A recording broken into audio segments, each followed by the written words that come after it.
हरे कृष्णा। आप सभी भक्तों का हार्दिक स्वागत है आज के सेशन में।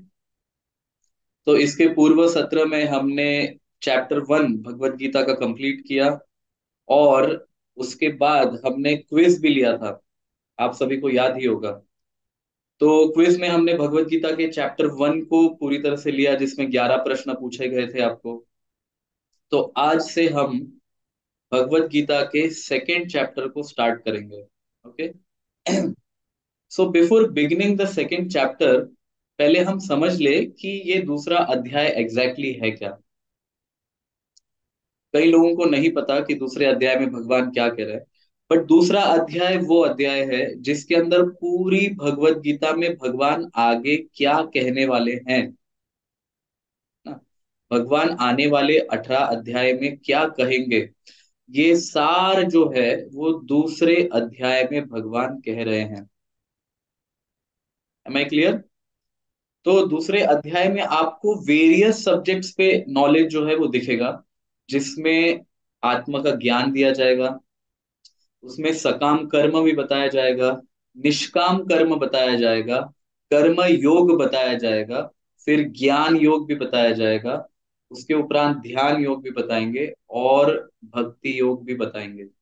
ये सभी योग जो है, कर्मयोग, ज्ञान योग, ध्यान योग, भक्ति योग, ये चार योग। और उसके पहले, कर्मयोग से पहले सकाम कर्म, निष्काम कर्म, और उसके भी पहले आत्मा का ज्ञान। तो ये जो 7 टॉपिक्स हैं, इन 7 टॉपिक्स पे चर्चा होगी। क्यों? क्योंकि सेकेंड चैप्टर में भगवान जो है वो आने वाले अध्यायों में क्या चर्चा करेंगे, इसके बारे में भगवान जो है प्लेटफॉर्म क्रिएट कर रहे हैं। सो मैं आपके सामने यहाँ पे स्क्रीन शेयर कर रहा हूँ। आप सभी को स्क्रीन दिखाई दे रहा है? यस। तो Bhagavad Gita chapter 2 first verse. संजय उवाच तं तथा कृपयाविष्टम् अश्रुपूर्णाकुलेक्षणम् विषीदन्तम् इदं वाक्यम् उवाच मधुसूदन। संजय कहते हैं, seeing Arjun full of compassion, his mind depressed, his eyes full of tears, Madhusudan, Krishna, spoke the following words. तो हम सभी जानते हैं कि भगवत गीता में स्पीकर कितने हैं? स्पीकर दो है, ठीक है। और लिसनर कौन है? लिसनर भी दो है। सबसे पहले तो मेन भगवत गीता जो है वो भगवान कृष्ण कह रहे हैं, लेकिन ये भगवत गीता रिपीट कौन कर रहे हैं? संजय कर रहे हैं। ठीक है ना, संजय धृतराष्ट्र को सुना रहे हैं। तो भगवत गीता रिपीट जो है वो संजय कर रहे हैं, इसलिए संजय भी दूसरे स्पीकर हैं भगवत गीता के। और लिसनर कौन है? सबसे पहले लिसनर, श्रोता जो है वो है अर्जुन। और दूसरे श्रोता कौन है? संजय रिपीट कर रहे हैं, तो सुन कौन रहा है? धृतराष्ट्र। भगवत गीता के पहले अध्याय का पहला श्लोक कौन कह रहा है? धृतराष्ट्र। तो सुन कौन रहे हैं? धृतराष्ट्र, क्योंकि ये सब अभी संजय जो है वो बता रहे हैं। तो संजय क्या कर रहे हैं? हमने पहले ही अध्याय में देखा कि अर्जुन जो है वो 4 कारण हैं, उन कारणों के वजह से युद्ध नहीं करना चाहते। तो अभी संजय कह रहे हैं कि अर्जुन का हृदय जो है वो पूरी तरह से दया से युक्त हुआ है। और उनका मन जो है वो ही इज वेरी डिप्रेस्ड, वो हतोत्साहित हो चुके हैं। वो, उनके नेत्रों से पूरी तरह से अश्रु बह रहे हैं। और ये देखकर मधुसूदन, कृष्ण ने ये कहा। तो यहाँ पे भगवान के लिए मधुसूदन शब्द जो है प्रयोग किया गया है। संजय कह रहे हैं, क्यों मधुसूदन? क्योंकि मधु नाम का एक राक्षस था और भगवान ने उसका वध किया। तो यहाँ पे कृष्ण को मधुसूदन कहने का तात्पर्य ये है कि अर्जुन कैसे हैं, अभी किस अवस्था में है। अर्जुन के हृदय में दया है, अर्जुन हतोत्साहित है, अर्जुन पूरी तरह उनके नेत्र जो हैं वो अश्रुओं से भरे हुए हैं। और ऐसी अवस्था को, जैसे भगवान ने मधु नामक राक्षस को मारा, तो ऐसी अर्जुन की जो अवस्था है इसका भी वध शीघ्र भगवान अभी करेंगे। इसलिए मधुसूदन शब्द बहुत जरूरी है।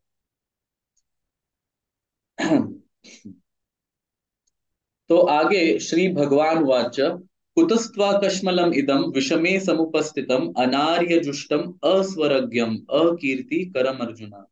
अभी ये श्लोक भगवान कह रहे हैं। यहाँ पे श्री भगवान उवाच्य, ऐसा नहीं कि कृष्ण उवाच्य। कृष्ण कोई सामान्य व्यक्ति भी नहीं है, कृष्ण कोई बहुत महान व्यक्ति भी नहीं है। कृष्ण इन सभियों से परे, तीनों गुणों से परे, जो सृष्टि करता है, असंख्य कोटि ब्रह्मांडों के नायक है, सभी देवी देवता जिनकी पूजा करते हैं। So the soul supreme proprietor of everything Shri भगवान वाच्य। व्यास देव भी बहुत केयरफुली वर्ड्स यूज कर रहे हैं ना। Bhagavad Gita is a part of Mahabharata. तो व्यास देव जो है बहुत केयरफुली वर्ड्स यूज कर रहे हैं। जैसे श्री भगवान, सिर्फ भगवान नहीं, श्री से युक्त ऐसे भगवान कह रहे हैं क्या। The supreme personality of Godhead said, "My dear Arjuna, how have these impurities come upon you? They are not at all befitting a man who knows the value of life. They lead not to higher planets but to infamy." तो सबसे पहले तो भगवान अर्जुन के अंदर क्या कह रहे हैं? कुतस्त्वा कश्मलमिदम, ये इम्प्योरिटीज कैसे आए तुम में, क्यों? क्यों किसी के हृदय में अपवित्रता या ऐसी डाउट्स नहीं आ सकते, लेकिन अर्जुन के हृदय में कैसे आए? इसका कारण यह है कि अर्जुन दोनों ही साइड से है ना, माता की साइड से और पिता के साइड से, दोनों ही साइड से उत्तम कुल में जन्म लिए थे। माता कौन है? कुंती। और कुंती जो है वो बहुत बड़ी ज्ञानी है। और पिता कौन है? पांडु। तो पांडु भी इतने बड़े सम्राट हैं। तो क्षत्रिय धर्म के नाते और ज्ञान के दृष्टिकोण से अर्जुन के हृदय में ये प्रश्न नहीं उठना चाहिए था, फिर भी उन्होंने ये प्रकट किया। ऐसी अवस्था थी अर्जुन की। तो भगवान ये कह रहे हैं कुतस्त्वा कश्मलमिदम, ये आर्य के लिए योग्य नहीं है। अभी यहाँ पे बहुत इंटरेस्टिंग टॉपिक है। आप सभी ने सुना होगा आर्यन इन्वेजन थियरी, है ना, हमें बचपन में पढ़ाया जाता है। लेकिन आर्य का वास्तविक अर्थ ये नहीं है कि कोई बाहर से आया और उन्होंने यहाँ के लोकलाइट्स पे उन्होंने आक्रमण किया, फिर अपने धर्म को उसके ऊपर स्थापित किया, नहीं। आर्य का अर्थ है जो जीवन के मूल्यों को समझता है। अगर वो जीवन के मूल्यों को समझता नहीं, कैसे?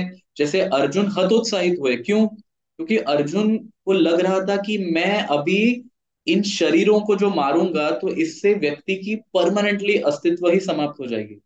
जिसके ऊपर आज आज चर्चा होगी कि हम आत्मा है या शरीर है। हमने भगवत गीता 6 डे सेमिनार में भी इसकी चर्चा की। लेकिन आज के इसमें डिटेल्ड स्टडी होगा कि हम शरीर है या आत्मा है, हमें सुख क्यों प्राप्त होते हैं, दुख क्यों प्राप्त होते हैं, कब तक वो रहते हैं।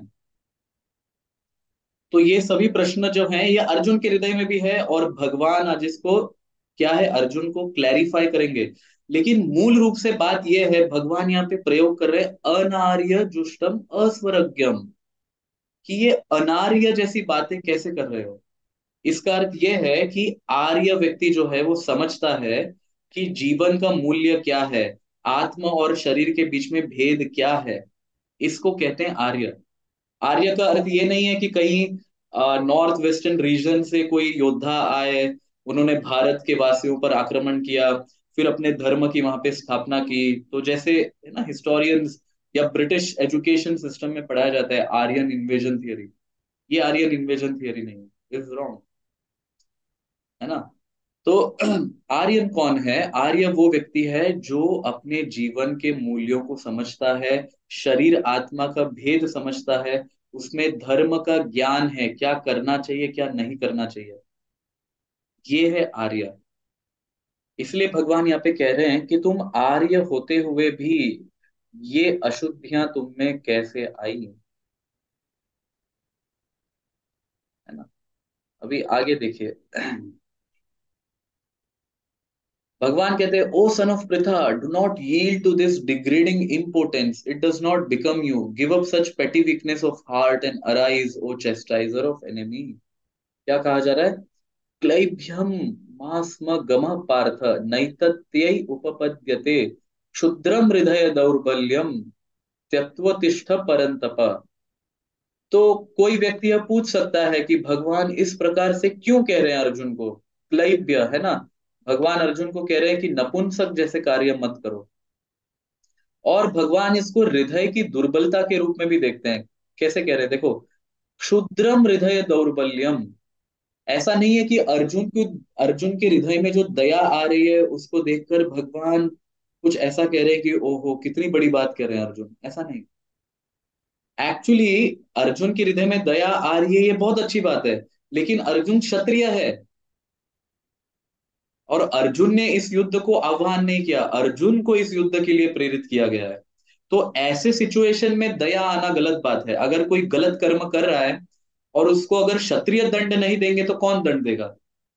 है ना। जैसे समाज में मान लीजिए किसी स्त्री का यहाँ पे रेप होता है, तो अगर सरकार उसको दंड नहीं देगी और सरकार ये सोचेगी कि दंड देने से सामने वाले व्यक्ति के ऊपर कितनी प्रॉब्लम्स आएगी, उसके परिवार पे कितने प्रॉब्लम्स आएंगे, और ऐसी जो दया है इसको भगवान कहते हैं हृदय दौर्बल्यम।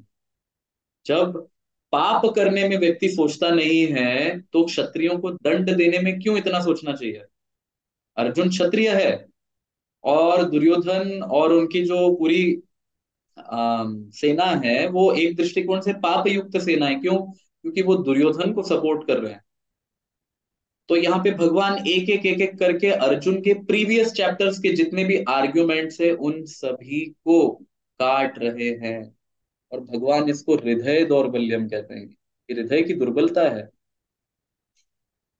फिर ये श्लोक अर्जुन कहते हैं, कतम भीष्मम अहम सांख्ये द्रोणम च मधुसूदन ईशु भी प्रतियोत्स्यामि पूजार्हाव अरिसूदन। अभी देखो यहाँ पे पहले अर्जुन कह रहे हैं मधुसूदन और बाद में कहते हैं अरिसूदन। क्यों ऐसे दो शब्दों से प्रयोग किया गया? पहले अर्जुन कहते हैं कथम भीष्मम अहम सांख्ये, कि मैं किस प्रकार से भीष्म द्रोणाचार्य इनका वध करूं हे मधुसूदन। आप तो राक्षसों को मारते हैं, है ना, आप राक्षसों को मारते हैं और मुझे कह रहे हैं गुरुओं को मारना, पिताओं को मारना। इस प्रकार से पूजार हाव अरिसूदन, तो जिनकी पूजा करनी चाहिए, जो मेरे लिए पूजनीय है, आदरणीय है, जिनसे मुझे प्रेम करना चाहिए, आप उनको मारने की बात कर रहे हैं। ये अर्जुन का अभी यहाँ पे प्रश्न है। हम्म। आगे अर्जुन कहते हैं, it would be better to live in this world by begging than to live at the cost of lives of great souls who are my teachers. Even though desiring worldly gain, they are superiors. If they are killed, everything we enjoy will be tainted with blood. तो अर्जुन की सात्विक मानसिकता वैसे समझ में आती है, हृदय की दौर्बल्य है ये निश्चित रूप से, लेकिन अर्जुन की सात्विक मानसिकता भी है। तो यहाँ पे कह रहे हैं कि ये अच्छा होगा कि अगर हम भीख मांग के रहे। किससे अच्छा होगा? यद्यपि ये मेरे से श्रेष्ठ भी है, मुझसे श्रेष्ठ है, और इनके अंदर भोग करने की इच्छा भी है, दुर्योधन को सपोर्ट भी कर रहे हैं, फिर भी ये इन्हें अगर हम मार देंगे तो हम जो भी कुछ राज्य उपभोग करेंगे, क्या वो खून से, है ना, रक्त से उत्पन्न होने वाला राज्य नहीं होगा? तो ये अर्जुन के प्रश्न है कुछ। हम्म। अभी आगे अर्जुन कहते हैं, nor do we know which is better conquering them or being conquered by them. If we killed the sons of Dhritarashtra we should not care to live, yet they are now standing before us on the battlefield। तो अर्जुन कह रहे हैं कि हमें ये भी नहीं पता कि इनके ऊपर अगर हम विजय प्राप्त करेंगे तो इन्हें मारना पड़ेगा, अगर ये हम पर विजय प्राप्त करेंगे तो अधर्म की स्थापना होगी। है ना, ये दोनों भी चीजें हैं। अगर अर्जुन विजय होंगे धर्म की स्थापना होगी, नो डाउट, लेकिन धर्म की स्थापना किस कॉस्ट पे? पितामह को मार के, गुरु को मार के। तो ये प्रश्न है।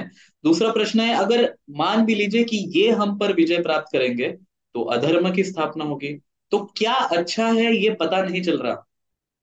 अगर हम धृतराष्ट्र के पुत्रों को मार भी दे तो भी अंत में जीने का जो सार है वो सार नष्ट हो जाता है, क्योंकि अल्टीमेटली वो तो है हमारे भाई, और फिर भी हमारे सामने युद्ध की इच्छा से वो खड़े हैं। तो ये अर्जुन के कुछ और आर्गुमेंट्स हैं। और फिर बाद में अर्जुन फाइनली इतना सब कुछ कह के भगवान के प्रति शरणागत हो जाते हैं। अभी तक देखना, भगवान ने भगवत गीता प्रारंभ ही नहीं की, सिर्फ भगवान ने कहा ये अनार्य है और तुम नपुंसक जैसे कार्य मत करो। तो गुरु को भी ध्यान में रखना चाहिए कि शिष्य जब बहुत ज्यादा ज्ञान देते हैं ना, तो गुरु को ज्ञान नहीं देना चाहिए। भगवान यहाँ पे ज्ञान नहीं दे रहे, भगवान केवल शिष्य के अहंकार को स्लाइटली थोड़ा सा टैप कर रहे हैं कि अच्छा ये बात है इस प्रकार से। अभी अर्जुन कहते हैं, कार्पण्य दोषोपहत स्वभाव पृच्छामि त्वाम धर्म सम्मूढ़ चेता यत् श्रेयस्या निश्चितम ब्रुहितन में शिष्यस्ते अहम शाधि माम त्वाम प्रपन्नम। क्या कह रहे हैं? शिष्यस्ते अहम, मैं तुम्हारा शिष्य बन रहा हूं। शाधि, मुझ पे शासन करो। ना, शासन करने का क्या अर्थ है? कि गुरु जो भी कहते हैं शिष्य को उसको मानना चाहिए, क्योंकि गुरु शिष्य के हित के लिए कहते हैं। तो अर्जुन क्लियरली कह रहे हैं कि यहाँ पे अर्जुन शिष्य का भाव बता रहे हैं कि क्या होना चाहिए शिष्य का भाव। जब डिसाइपल गुरु के प्रति शरणागत होता है ना, प्रपन्न मतलब शरणागति ग्रहण करना, तो क्या होना चाहिए भाव? कि मैं आपके प्रति इस प्रति शरणागत हूं कि मुझ में कोई ज्ञान नहीं है, मुझ में कोई किसी भी वस्तु का कुछ भी गुण भी नहीं है। आप जैसा चाहे वैसा मुझे ज्ञान प्रदान करें। ये होती है शरणागति की भाव। तो अर्जुन यही कह रहे हैं, now I am confuse about my duty and have lost all composer because of miserly weakness. है ना, यहाँ पे क्या कह रहे हैं? कार्पण्य दोषो पहत स्वभाव, वो दोष देख रहे हैं इसको।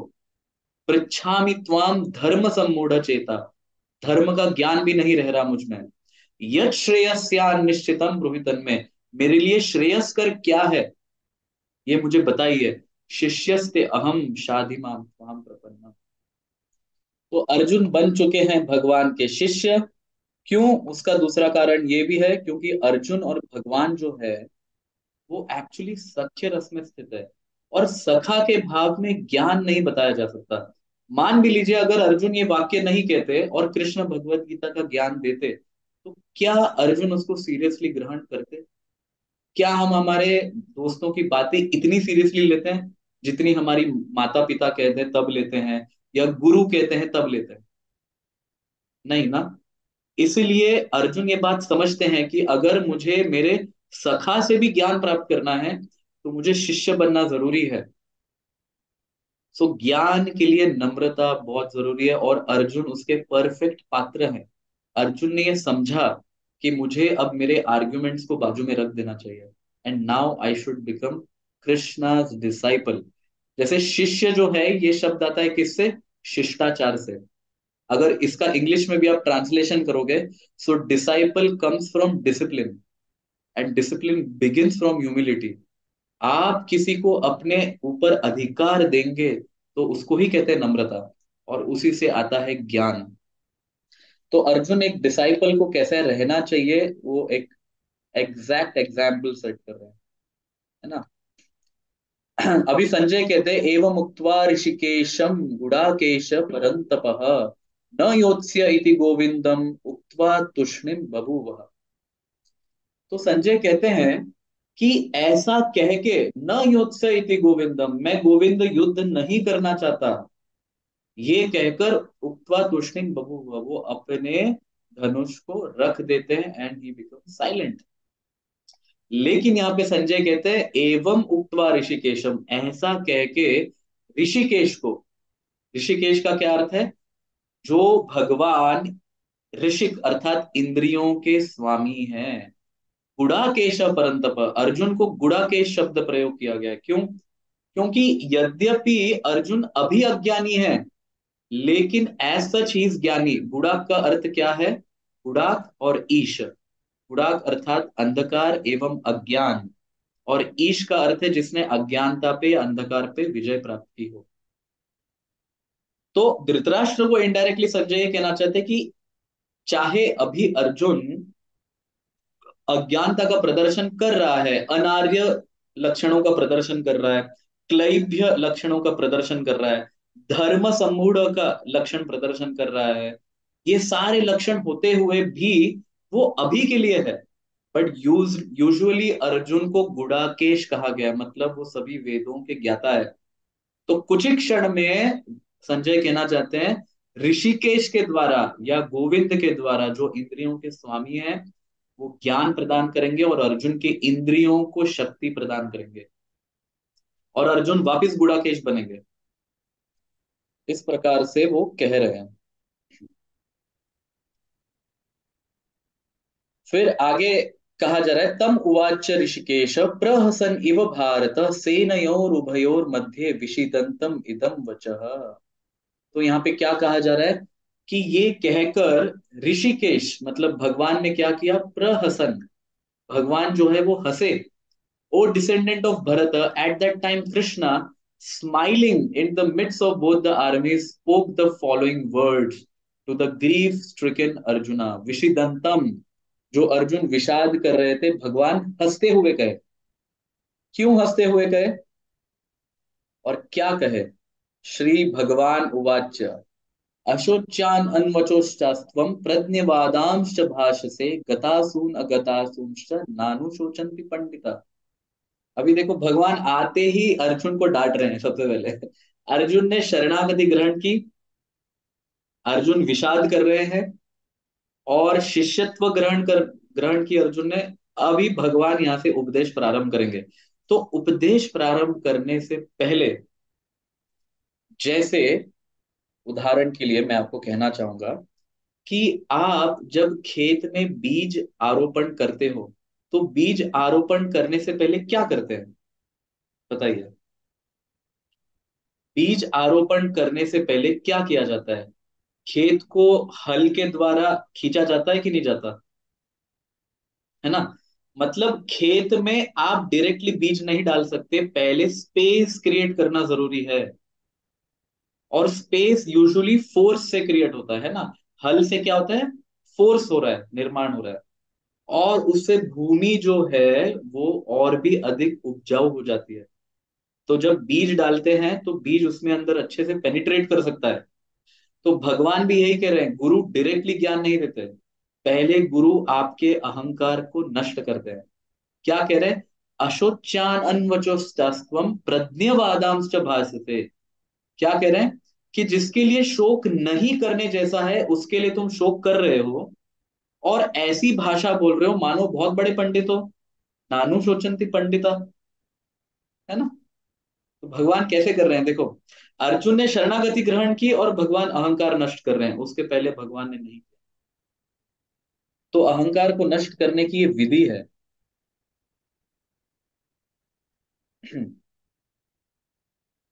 आगे देखिए,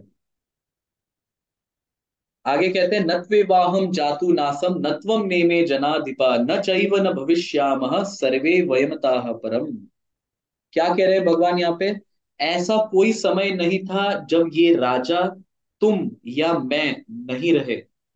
अभी भी ऐसा कोई समय नहीं है कि ये राजा जो सारे उपस्थित हुए हैं, सैनिक उपस्थित हुए हैं, वो तुम या मैं नहीं रह रहे हैं। और आगे भी ऐसा समय नहीं आएगा कि ये समस्त राजा जो उपस्थित हुए वो भी नहीं रहेंगे, तुम भी नहीं रहोगे या मैं भी नहीं रहूंगा। ऐसा कोई समय नहीं आएगा। इसका अर्थ क्या है? भगवान कहना चाहते हैं कि ये सभी जीव जो है ये हमेशा रहने वाले हैं। तुम भी हमेशा रहने वाले हो, मैं भी हमेशा रहने वाला हूं। तो किसकी चर्चा यहाँ पे हो रही है? बताइए किसकी चर्चा हो रही है? क्या भगवान यहाँ पे शरीर की चर्चा कर रहे हैं या आत्मा की चर्चा कर रहे हैं? आत्मा की चर्चा कर रहे हैं, क्योंकि शरीर तो नष्ट हो रहा है ना? शरीर तो नष्ट होने वाला है। तो भगवान किसकी चर्चा कर रहे हैं? ये निश्चित रूप से आत्मा की चर्चा कर रहे हैं। तो कुछ लोग जो है वो ऐसा कहते हैं कि नहीं नहीं, भगवान यहाँ पे शरीर की चर्चा कर रहे हैं क्योंकि यहाँ पे प्लूरैलिटी की चर्चा हो रही है ना। समस्त राजा, मैं, तुम, तो इतने सारे लोगों की चर्चा हो रही है। तो ये शारीरिक व्यावहारिक स्तर पे हो रही है, पारमार्थिक स्तर पे नहीं हो रही। कुछ अद्वैतवादी भाष्य ऐसे भी है ना? अद्वैतवाद का क्या अर्थ है कि सब कुछ एक है। और अभी तुम्हें जो विभिन्नताएं दिखाई दे रही है ये माया के कारण है। आपने ये सुना है ब्रह्म सत्य जगत मिथ्या, ऐसे कई लोग कहते हैं। ये सुना है कि नहीं सुना है आपने? ब्रह्म सत्य जगत मिथ्या, कि ब्रह्म ही सत्य है और जगत मिथ्या है। तो भगवान इस वाक्य से इस स्टेटमेंट को गलत प्रूव कर रहे हैं।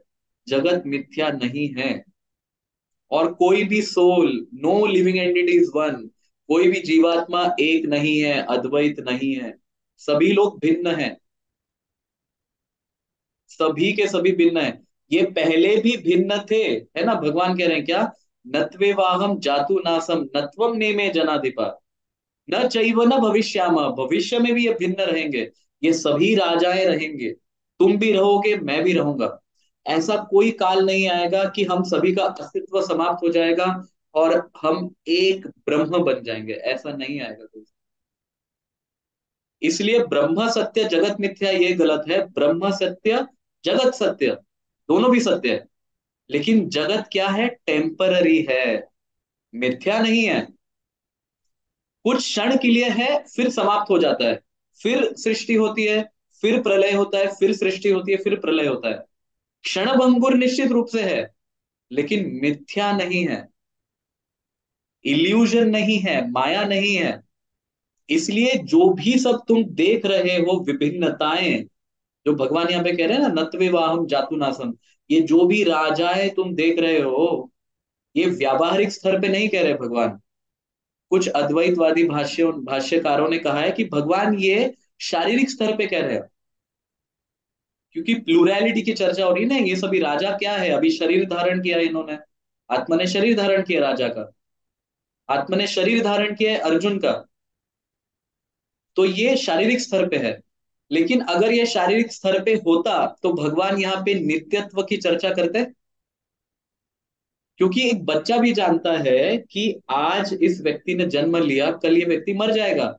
हम भी जानते हैं, हमने अपने जीवन काल में कितने लोगों को जन्म लेते हुए मरते हुए देखा है। तो हम भी जानते हैं कि जैसे मैं भी बचपन में छोटा था, फिर थोड़ा बड़ा हुआ, अभी युवावस्था में आया हूं, आगे चलकर वृद्धावस्था में आऊंगा, फिर मैं भी मर जाऊंगा। तो सामान्य व्यक्ति भी ये समझते हैं कि नित्यत्व, ये जो शब्द है कि कभी नहीं नष्ट होने वाला, ये शब्द शरीर के लिए लागू हो ही नहीं सकता। तो निश्चित रूप से भगवान यहाँ पे आत्मा की चर्चा कर रहे हैं, मतलब आत्मा के स्तर पे भी कोई भी व्यक्ति का अस्तित्व समाप्त नहीं होने वाला। No one is going to become one Brahman, सभी लोगों की अपनी इंडिविजुअल इंडिपेंडेंट आइडेंटिटी हमेशा रहने वाली है। तो भगवान यहाँ पे अद्वैतवाद का भी खंडन कर रहे हैं साथ ही साथ। अभी आगे देखिए भगवान क्या कहते हैं, देहिनोस्मिन् यथा देहे कौमारम यौवनम जरा तथा देहांतर प्राप्तिर धीरस्तत्र न मुह्यति। अभी भगवान कहते हैं कि आत्मा जब देह धारण करता है तो क्या होता है, कौमारम यौवनम जरा, मतलब वो कुमार अवस्था में आता है, फिर युवावस्था में आता है, फिर जरा वृद्धावस्था को भी प्राप्त करता है, उसको रोग भी आते हैं, तथा देहांतर प्राप्तिर धीरस्तत्र न मुह्यति। तो भगवान कहते हैं कि उसी प्रकार से शरीर मर जाने के बाद आत्मा दूसरा देह प्राप्त करता है। कैसे, जैसे उसी देह के अंदर भी तो कितने सारे देह प्राप्त हो रहे हैं ना। बचपन में हम बिल्कुल अलग दिखते थे, फिर जब थोड़े बड़े हुए टीन एज में आए तो बिल्कुल अलग दिखने लगे, फिर हम जब युवावस्था में आए तो पूरी तरह से अलग दिखने लगे, फिर जब हम और वृद्धावस्था में आ गए तो हमारा शरीर पूरी तरह से चेंज हो गया। तो उसी जीवन के कालक्रम में कितने बार ऑलरेडी हम शरीर बदल चुके हैं। तो उसी प्रकार से जब ये शरीर को छोड़कर नया शरीर वापस जब शरीर बदल रहा है, तो धीरज तत्र न मुह्यति, क्यों मोहित हो रहे हो, ये भगवान कह रहे हैं। धीर व्यक्ति कभी मोहित नहीं होता। फिर आगे कहते हैं, मात्र स्पर्शस्तु कौन्तेय शीतोष्ण सुख दुख दाह आगम पाइनो अनित्य तामस तितिक्षस भारत। अभी कहते हैं कि जैसे सुख दुख कैसा है, उसको एक एग्जाम्पल देके समझा रहे हैं। मात्र स्पर्शस्तु कौन्तेय शीत उष्ण, शीत मतलब ठंडी, उष्ण मतलब गर्मी। तो ठंडी और गर्मी के महीने जो है आते और जाते रहते हैं, है ना। हमारे जीवन, मान लीजिए हमारे जीवन काल जो है वो 100 साल की है, मतलब 100 सालों तक हमें ठंडी और गर्मी देखना है। तो क्या इससे तुम बच सकते हो, नहीं बच सकते। अगर ठंड होगी तो आपका एक ही उपाय है, क्या उपाय है, आपको स्वेटर पहनना पड़ेगा। गर्मी होगी तो आपको फैन चालू करना पड़ेगा या एसी चालू करना पड़ेगा। बट आप सीजन्स को तो नहीं रोक सकते। उसी प्रकार से सुख दुख ठंडी और गर्मी जैसे ही आएंगे, तो जब सुख आता है अत्यंत तो हम एकदम ओवर एक्साइटेड होते हैं, तो उसको थोड़ा ठंड करना जरूरी है। और जब दुख आते हैं तो तब क्या, तब बहुत सारा सत्संग करना जरूरी है, तो उससे ज्ञान आपको प्राप्त होगा। तो आपका जो मन स्थिति जो है वो हमेशा क्या होगा, तामस तितिक्षस्व भारत। जो ज्ञान की अवस्था है उससे क्या होगा, आप ये सोचोगे ठीक है सुख जीवन का एक भाग है, तो सुख भी आ रहा है, कल दुख भी आएगा। इस प्रकार से जैसे सर्दी और गर्मी आते जाते रहते हैं, तो ये भगवान समझा रहे हैं अर्जुन को। फिर आगे कहते हैं यम ही न विवथायन्ति ते पुरुषम पुरुषर्षभ सम दुख सुखम धीरम सो अमृतत्वाय कल्पते। कौन मुक्ति के योग्य है, जो सुख और दुख को सम देखे, है ना। वो जानता है कि ये आने ही वाले हैं, तो उसको सम देखना है, मुझे एक जैसा देखना है। आगे कहते हैं ना सतो विद्यते भावो, ना भावो विद्यते सतः, उभयोर अपि दृष्टोन्तस्त्व अन्योस्तत्वदर्शी भी। देखिए ये बहुत इंपॉर्टेंट श्लोक है, इसको प्लीज मार्क कीजिए। This is shloka number 16 from second chapter. Those who are the seers of truth have concluded that of the non existent there is no endurance, and of the eternal there is no change. This they have concluded by studying the nature of the both. Okay. चलिए सभी लोग videos on कर लीजिए, अभी मैं आप सभी से एक प्रश्न पूछता हूँ। यस, ये शरीर हमेशा बदलता है कि नहीं बदलता? हाथ उठाइए। बदलता है कि नहीं बदलता? यस तरनबीर माता जी बोलिए, शरीर बदलता है कि नहीं बदलता? अनम्यूट कीजिए। बदलता है, शरीर बदलता है अभी। आर यू श्योर बदलता है हमेशा? यस। बदलता है, ठीक। तो क्या शरीर के बदलाव को आप रोक सकते हो? नहीं रोक सकते। नहीं क्यों? बदलता, नहीं आजकल रोक तो इतने सकते। मेडिसिन आए हैं, इंजेक्शन आए हैं कि आप वृद्धावस्था को रोक सकते हो। Is that correct? मेकअप लगा सकते यस, हैं, करेक्ट। कर सकते हैं, राइट। लेकिन वृद्धावस्था का अर्थ यहाँ पे केवल झुर्रियों से नहीं है। वास्तविक रूप में भी तो वृद्ध होने से काल के क्रम को आप रोक सकते हो क्या? और उस काल के क्रम से आपके शरीर जो नष्ट होने वाला है उसको आप रोक सकते हो क्या? नहीं। तो भगवान यहाँ पे बता रहे हैं न असतो विद्यते भाव, तो असत मतलब ये जो टेम्पररी है, इसको तुम चेंज नहीं कर सकते। क्यों? क्योंकि ये हमेशा टेम्पररी रहने वाला है। और न भावो विद्यते सतः, तो सत जो है मतलब हमेशा जो आत्मा रहने वाला है, क्या उसकी प्रॉपर्टी को तुम चेंज कर सकते हो, जो हमेशा रहने वाला है?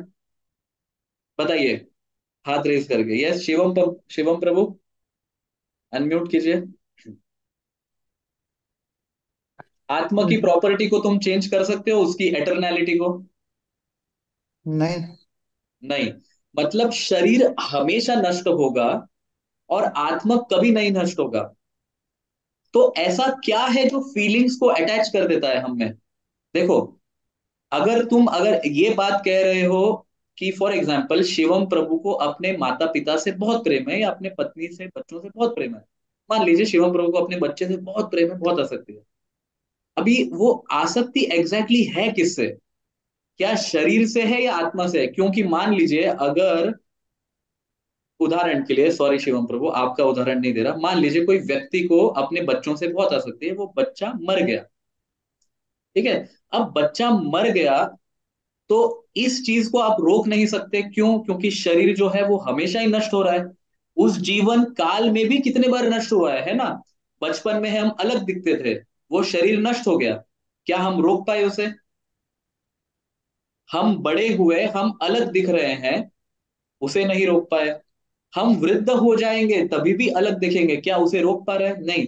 तो उसी जीवन काल में कितने बार शरीर नष्ट हुआ है, मतलब शरीर की प्रॉपर्टी हमेशा ही नष्ट होना है, और आत्मा की प्रॉपर्टी हमेशा रहना है।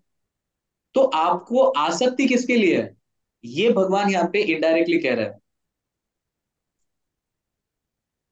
शरीर को रोकने से रुकेगा नहीं, और आत्मा को जाने से आत्मा जाएगा नहीं। आत्मा स्थिर है, स्थायी है, हमेशा रहने वाला है।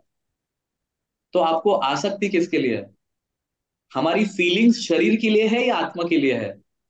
ना, अभी भगवान देखो कैसे साइंटिफिकली अर्जुन को समझा रहे हैं। Such deep knowledge.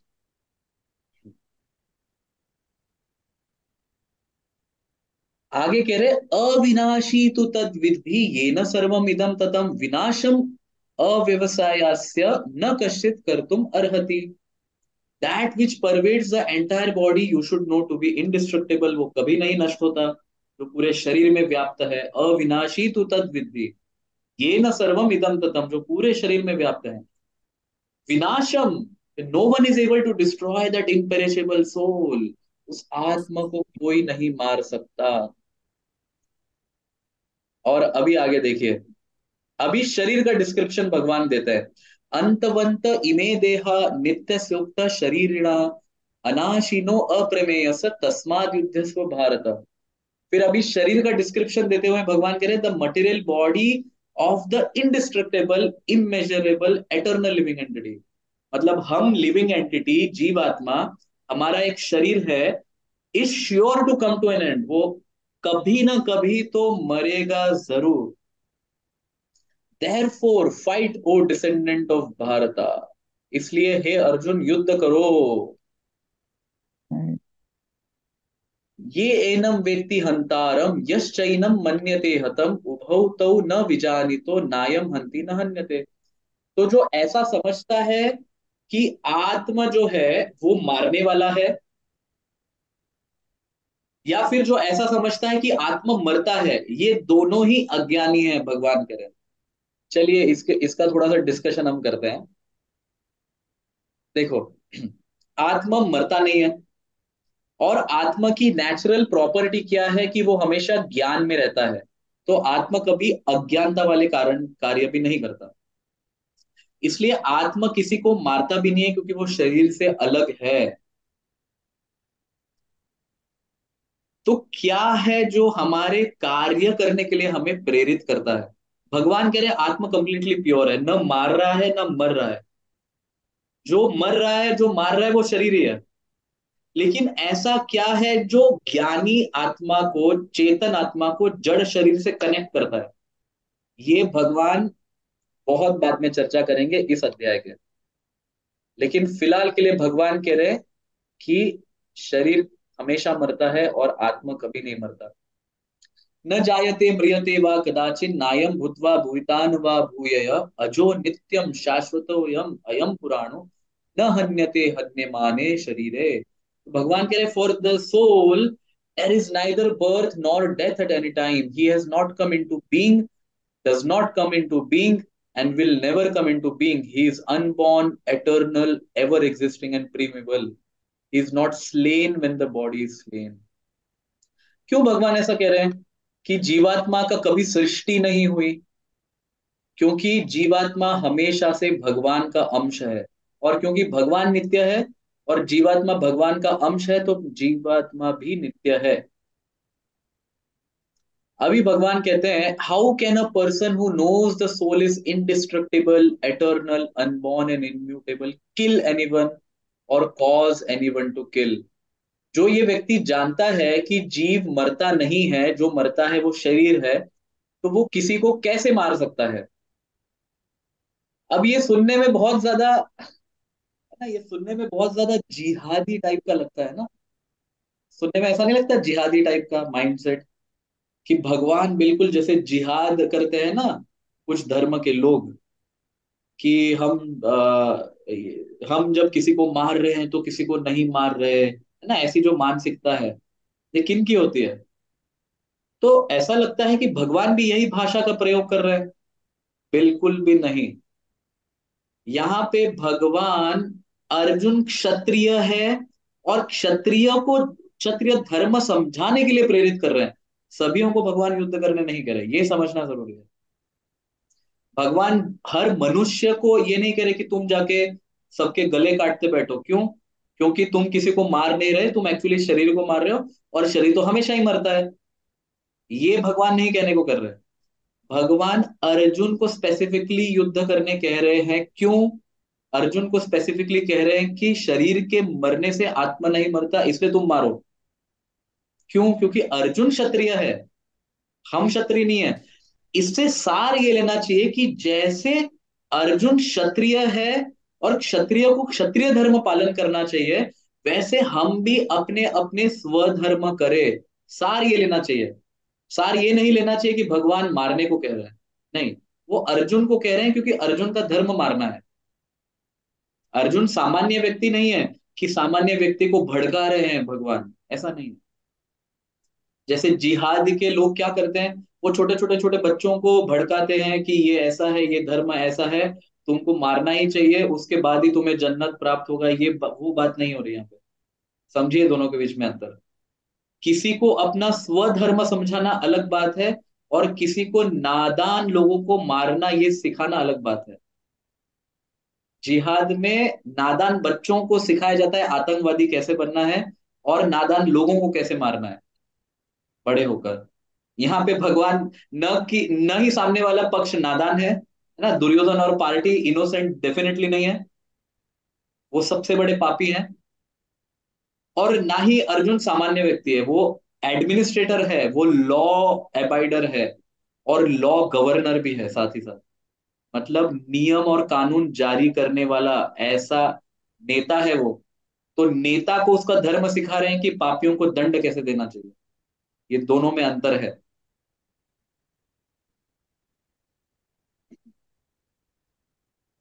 इसलिए भगवान कह रहे हैं कि तुम्हारे मारने से आत्मा नहीं मरेगा। नैनम छिन्दन्ति शस्त्राणि नैनम दहति पावक न चैनम क्लेदयन्त्यापो न शोचयति मारुता। अभी आत्मा के कुछ क्वालिटीज का वर्णन कर रहे हैं, कैसे? नैनम छिन्दन्ति शस्त्राणि, शस्त्र से प्रयोग करने के द्वारा भी आत्मा नहीं मरेगा, शरीर मरेगा। नैनम दहति पावक, तुम अगर आत्मा को जलाने का भी प्रयोग करोगे तो भी आत्मा जलेगा नहीं, शरीर जलता है। न चैनम क्लेदयन्त्यापो, तो तुम उसको भिगोने का भी प्रयत्न करोगे तो भी आत्मा भीगेगा नहीं, शरीर भीगता है। न शोचयति मारुता, तुम अगर उसको सुखाने का भी ट्राई करोगे तो भी आत्मा सूखेगा नहीं, शरीर सूखता है। So these are some of the properties of आत्मा। आगे कहते हैं अछेद्यो अयम अदाह्यो अयम अक्लेद्यो अशोष्य एवच नित्य सर्वगतः स्थाणुर अचलो अयम सनातन। देखो ये कितना इंपॉर्टेंट श्लोक है, 2.24। This individual soul is unbreakable, इसको कोई तोड़ नहीं सकता। इनसॉल्यूबल, इसको क्या कर सकते हैं, मतलब अधाह्यो, मतलब इसको आप क्या कह सकते, इसका एग्जिस्टेंस मिटा नहीं सकते। कैन नाइदर बी बर्न्ड, इसको जला नहीं सकते, इसको सुखा नहीं सकते। इज एवर लास्टिंग, वो नित्य है। प्रेजेंट एवरीवेयर, सर्वगतः स्थानु, अनचेंजेबल, जो कभी नहीं बदलता। एंड एटर्नली द सेम, जो हमेशा रहता है। अभी यहाँ पे एक शब्द प्रयोग किया गया है, नित्य सर्वगतः स्थानु। आत्मा नित्य तो है लेकिन सर्वगत है, मतलब हर स्थान पे रहने वाला है। तो इसके परपट में श्रील प्रभुपाद बहुत इंपॉर्टेंट पॉइंट समझाते हैं कि साइंटिस्ट जो कहते हैं कि पृथ्वी के अलावा कहीं पे लाइफ है या नहीं, किसी प्लैनेट्स पे लाइफ है या नहीं, भगवान इनडायरेक्टली उसको रिफ्यूट कर रहे हैं। ऐसा कोई स्थान नहीं है जहां पे लाइफ ना हो। पानी के अंदर भी है, हवा में भी है, पृथ्वी पे भी है, सब जगह है, आग में भी है, अग्नि में भी लाइफ होते हैं। वो हो सकता है कि ऐसा देह न हो, लेकिन लाइफ जरूर है। और रिसेंटली हम देखते हैं कि कुछ सालों पहले साइंटिस्ट ने डिस्कवर किया फायर बैक्टीरियाज नाम से, है ना, कि अग्नि में भी कुछ कीटाणु या कुछ जो है बैक्टीरियाज रहते हैं। तो ये तो प्रूव होता है कि लाइफ है। नित्य सर्वगत स्थान, तो Krishna is telling life is everywhere.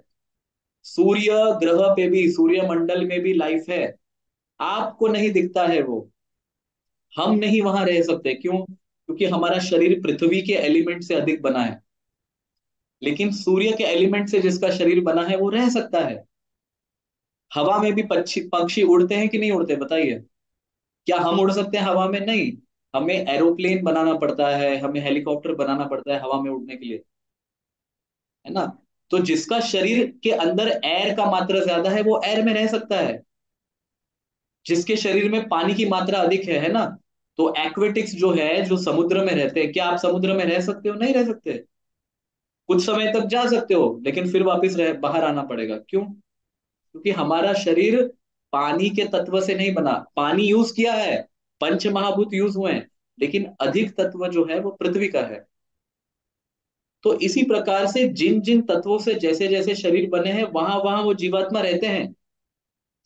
क्योंकि हमें कोई जीव दूसरे ग्रहों पे दिख नहीं रहे, इससे ये प्रूफ नहीं होता कि वो जीव वहां न नहीं रहते हो। अभी बहुत कुछ प्रूव करना बाकी है साइंस को, लेकिन कृष्ण जो सृष्टि करता है वो कह रहे हैं कि नित्य सर्वगत स्थाणुर, आत्मा कभी नहीं मरता, है ना। साइंटिस्ट कहते हैं energy can never be created nor can it be destroyed. आत्मा क्या है? भगवान ऑलरेडी कह रहे हैं ये चीज। और दूसरे प्लैनेट्स में भी लाइफ है, ये भी भगवान कह रहे हैं। अव्यक्तो अयम अचिंत्यो अयम अविकारो अयम उच्यते तस्मादेवं विदित्वैनं नानु शोचंतिम अर्हसि। तो भगवान कह रहे हैं it is said that the soul is invisible, जीवात्मा दिखता नहीं है। इनकंसीवेबल, उसके विषय में आप बहुत सोचने का प्रयत्न करोगे, पॉसिबल नहीं है। इम्यूटेबल, कभी मरता नहीं है। Knowing this you should not grieve for the body, ये जानते हुए कि जीवात्मा कैसे भी अवस्था में हमेशा नित्य रहेगा, तुम्हें कभी शोक करने की आवश्यकता नहीं है। अथ चैनम नित्य जातम नित्यम व मन मन्यसे मृतम तथापि त्वं महाबाहो नैनम शोचितम अर्हसि। अभी भगवान कहते हैं if however you think that the soul will always born and die forever, you still have no reason to lament O mighty armed Arjuna. अभी यहाँ पे एक्चुअली भगवान जो है, उस समय भी तो ऐसा लगता है कि बुद्ध ने अवतार तो नहीं लिया था लेकिन बुद्धिस्ट फिलॉसफी प्रेजेंट तो थी। क्योंकि बुद्धिस्ट फिलॉसफी कैसी है कि वो सभी के एग्जिस्टेंस को समाप्त करने में मानती है। इवन आत्मा के एग्जिस्टेंस पे उनके फिलॉसफी को शून्यवाद कहा गया है। शून्य मतलब कुछ भी नहीं है, कुछ भी नहीं है। अद्वैतवाद में एक तो है, कम से कम ब्रह्म सत्य तो है। लेकिन बुद्धिस्ट फिलोसफी तो ब्रह्म को भी नहीं मानते, जगत को भी नहीं मानते, शरीर को भी नहीं मानते, आत्मा को भी नहीं मानते, किसी को नहीं मानते। वो बोलते कुछ है ही नहीं, कुछ भी नहीं है। तो अभी कृष्ण कह रहे हैं कि मान लो कि तुम बुद्धिस्ट फिलोसफी को भी मानते हो, मान लो। ऐसा नहीं कह रहे कि बुद्धिस्ट फिलोसफी सही है, इट इज रॉन्ग। बट भगवान कह रहे हैं कि मान लो कि इस दृष्टिकोण से भी तुम समझ रहे हो कि आत्मा मरता है, तब तो शरीर भी मर रहा है, आत्मा भी मर रहा है, और दोनों भी तुम्हारे कंट्रोल के बाहर है। तो उस दृष्टिकोण से भी शोक करने की बात नहीं है, क्योंकि तुम्हारे रोकने से आत्मा का मरना नहीं रुकेगा, और तुम्हारे रोकने से शरीर का मरना तो रुक नहीं रहा। तो भगवान कह रहे हैं मान लो कि आत्मा मरता है, ऐसा कोई कहता भी है, मतलब कोई कहने वाले उस समय होंगे, शून्यवादी लोग एग्जिस्ट कर रहे होंगे। इसलिए भगवान वो फिलोसॉफी को भी मेंशन कर रहे हैं कि मान लो तुम ऐसे ऐसी भी चीजें कहते हो कि आत्मा भी मरता है, आत्मा का भी एग्जिस्टेंस समाप्त होता है, तो भी शोक करने का कारण नहीं, क्योंकि अल्टीमेटली तो सब समाप्त होने वाला है। ऐसे अल्टीमेटली सब समाप्त नहीं होता, आत्मा हमेशा रहता है। बट कृष्ण एक कंडीशन दे रहे हैं कि कंडीशंस अप्लाइड, या फिर इफ हाउ एवर, है ना, उसकी चर्चा हो रही है, इफ की चर्चा हो रही है यहाँ पे। ऐसा नहीं होता कि आत्मा समाप्त होगा, लेकिन मान भी लिया जाए कि समाप्त हो जाए तो। अभी आगे कहते हैं जातस्य ही ध्रुवोर मृत्युर ध्रुवम जन्म मृतस्य च तस्माद अपरिहार्यते नत्वम शोचितुम अर्हसि। भगवान क्या कहते हैं? One who has taken his birth is sure to die, and after death one is sure to take birth again. Therefore, in the unavoidable discharge of duty, you should not lament. तो जिसने जन्म लिया है वो मरने ही वाला है। हो सकता है वो 1 साल बाद मरेगा, 10 साल बाद मरेगा, 50 साल बाद मरेगा, 100 साल बाद मरेगा, बट मरेगा जरूर। और मरने के बाद वो जन्म भी जरूर लेगा। तो जब ये चीज को तुम रोक ही नहीं सकते, काल के इस प्रभाव को तुम रोक ही नहीं सकते, तो तुम्हारे क्षत्रियत्व के कारण जब तुम्हें मारना पड़ रहा है, तो तुम क्यों दुखी हो रहे हो। तुमने ये युद्ध को आह्वान नहीं किया है, तुम्हें युद्ध में आह्वान किया गया है ना। कितने सारे शांति प्रस्ताव भेजे गए, लेकिन एक भी शांति प्रस्ताव नहीं माना गया। यहां तक कहा गया कि मैं रह नहीं सकता पांडवों के साथ, सुई के नोक की जमीन भी नहीं दे सकता। जब ये चर्चा हुई, मतलब पांडवों को युद्ध के लिए बाध्य किया गया। और भगवान यहाँ कह रहे हैं कि दिस इज अनएवॉइडेबल, अब तुम इसको अवॉइड नहीं कर सकते अर्जुन, तुम इसको अवॉइड नहीं कर सकते। तुम्हें बाध्य किया गया है, तुमने किसी को बाध्य नहीं किया, तुम्हें खींच के लेके आया है। तो इसलिए तुम्हें तो शोक करने का कोई सवाल ही नहीं होता, ये कृष्ण कह रहे हैं।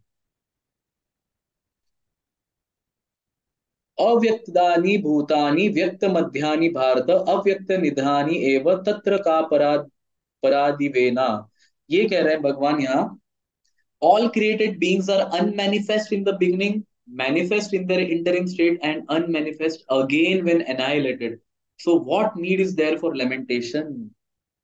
तो भगवान यहाँ पे कह रहे हैं कि सभी जीवात्मा जो है वो अल्टीमेटली सबसे पहले मुझसे प्रकट होते हैं ना। चाहे वो आत्मा हो, तो आत्मा मेरा अंश है, तो वो मुझसे प्रकट हो रहे हैं, जन्म नहीं ले रहे, प्रकट हो रहे हैं ना। जन्म नहीं ले रहे क्योंकि आत्मा का जन्म नहीं होता। दे आर मैनिफेस्टिंग, मैनिफेस्ट का मतलब क्या होता है, नॉट टेकिंग बर्थ, रिविलेशन। तो वो प्रकट हो रहे हैं प्रारंभ में, फिर वो रहते हैं और वापस मुझ में चले जाते हैं। शरीर नष्ट हो जाता है, फिर वापस मुझ में चले जाते हैं, मतलब अप्रकट होते हैं। तो ये प्रोसेस जो है ये नित्य रहने वाली है, इसको तुम चेंज नहीं कर सकते। बिल्कुल उसी प्रकार से मानो कोई बिल्डर एक बिल्डिंग बनाना चाहता है, तो बिल्डिंग बनाने से पहले क्या बिल्डिंग एग्जिस्ट करता है, नहीं करता है ना। मिट्टी कहीं से एकत्रित करता है, सीमेंट कहीं से एकत्रित करता है, पानी कहीं से एकत्रित करता है, लोगों को कहीं से लेके आता है। फिर उन सभी के एफर्ट से पहले कुछ भी नहीं था, लेकिन फिर वो क्या बनता है, एक बिल्डिंग बनता है। और फिर जब बिल्डिंग तोड़ना होता है तो क्या होता है, फिर वापस सब समाप्त हो जाता है। तो यही भगवान कह रहे हैं।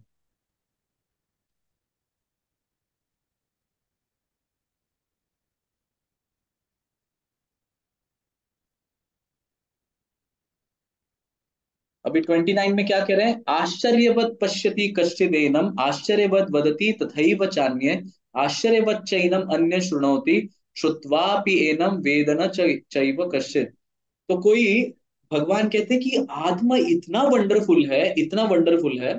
आश्चर्यवत पश्यति कश्चिदेनम, कोई सोचता है कि some describe the soul as amazing, some look upon the soul as amazing, some hear of him as amazing, while others, even after hearing about him, cannot understand him at all. तो भगवान कह रहे हैं आत्मा के इतने गुण सुनने के बाद भी कुछ कुछ लोग आत्मा को बहुत आश्चर्य से देखते हैं कि कैसा है ये आत्मा। कुछ कुछ लोग आत्मा को बहुत अमेजिंगली डिस्क्राइब करते हैं। कुछ कुछ लोग जो है वो आश्चर्य से सुनते हैं कि ऐसा कैसा हो सकता है आत्मा। और कुछ कुछ लोग जो है वो इतना सब सुनने के बाद भी आत्मा के बारे में कुछ नहीं समझ सकते, क्योंकि प्रॉपर्टीज ही आत्मा की अलग है पूरी। शरीर के एक भी लॉ आत्मा पे अप्लाई नहीं होते। फिर आगे भगवान कहते हैं देहि नित्यम अवध्यो अयम देहे सर्वस्य भारत तस्मात् सर्वाणि भूतानि न त्वं शोचितुमर्हसि। ओ डिसेंडेंट ऑफ भरत, अभी भगवान उसको समअप कर रहे हैं, पूरा सार लेके आ रहे हैं। He who dwells in the body can never be slain, therefore you need not grieve for any living being। तो अभी तक भगवान ने जो भी आत्मा शरीर का जो भी ज्ञान दिया, उसको भगवान समअप कर रहे हैं और एक लाइन में कह रहे हैं कि तुम्हारे मारने से शरीर मरेगा, आत्मा नहीं मरेगा। That's it. तो यहाँ पे होता है सांख्य की philosophy complete. Okay, so we close our session here. Hare Krishna, ग्रंथराज श्री भगवद हरे गीता की कृष्ण। जय, जगत गुरु श्रील प्रभुपाद की